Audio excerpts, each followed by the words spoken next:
పిల్లలకు తోడు నీడై ఎదిగే సోదరులు భర్తగా ఉన్నప్పుడు భగ్గుమని నిప్పులు తండ్రిగా మారితే వారే ప్రేమ జ్యోతులు ఇంటిపైన బాడాయి కోపం చూపే మేధావులు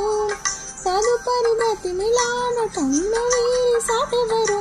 అందమైన హృదయులు కోపంలో మూర్ఖులు మనుజులు మహనీయులు మనుజులు